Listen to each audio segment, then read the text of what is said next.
जय श्री राम भक्तजनों। प्यारे भक्तों, ध्यान में विचार आने वाले विचार कैसे शून्य हों। भक्तों, बहुत अच्छा प्रसंग है, क्योंकि जब हम ध्यान करते हैं तो विचार तो आते ही हैं, और विचार शुभ भी होते हैं और अशुभ भी होते हैं। तो हम तो आपको यह बताने का प्रयास करेंगे जो हमने सुना है, पढ़ा है, अनुभव किया है,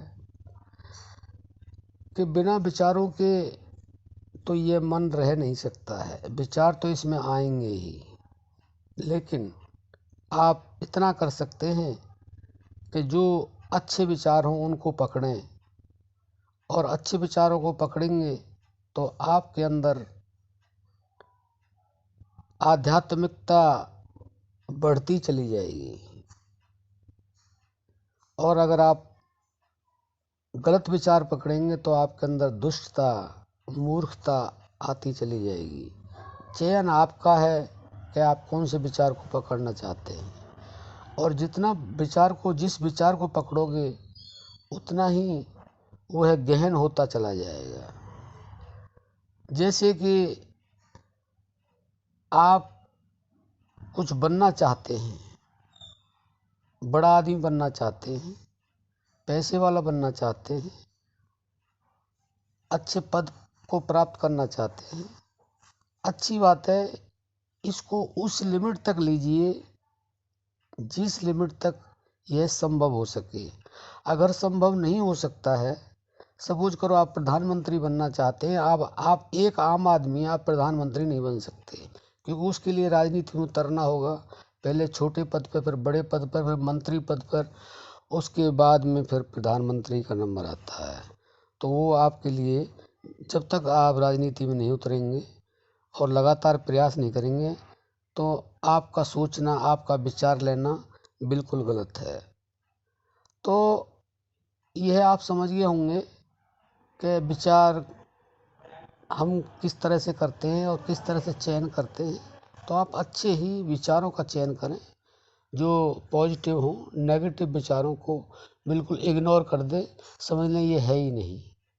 और ये आप कर सकते हैं अगर चाहेंगे तो। अब ये बात ये आती है कि विचार आए ही नहीं, शून्य हो जाएं। देखिए, विचार शून्य करने का हमारे धर्मशास्त्रों में संत महात्माओं ने एक ही साधन बताया है कि आप भगवान के नाम जप से लगातार जुड़े रहें, तो उसके अंदर न्यूनतमता आएगी।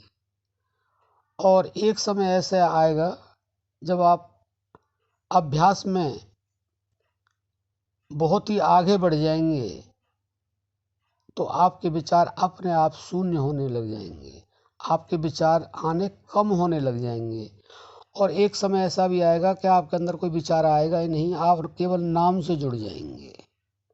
विचार को शून्य करना ही नाम से जुड़ना है पूरी तरह से, और ना ही नाम ही भगवान का विचारों को शून्य करता है, और विचारों को कोई शून्य कर ही नहीं सकता, क्योंकि यह विचार प्राकृतिक होते हैं।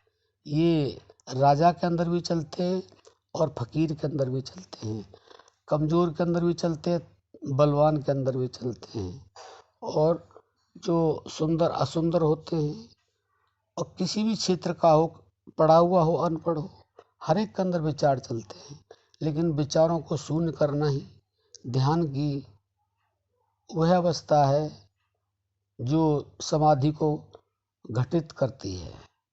तो भक्तों, आप विचारों के बारे में जान गए होंगे, और विचार आने वाले कैसे शून्य हों, वह केवल नाम जप से होंगे, उसके लिए और कोई साधना नहीं है। और वो अभी तब होंगे जब आपकी साधना उच्च कोटि पर होगी, उच्च स्तर पर होगी।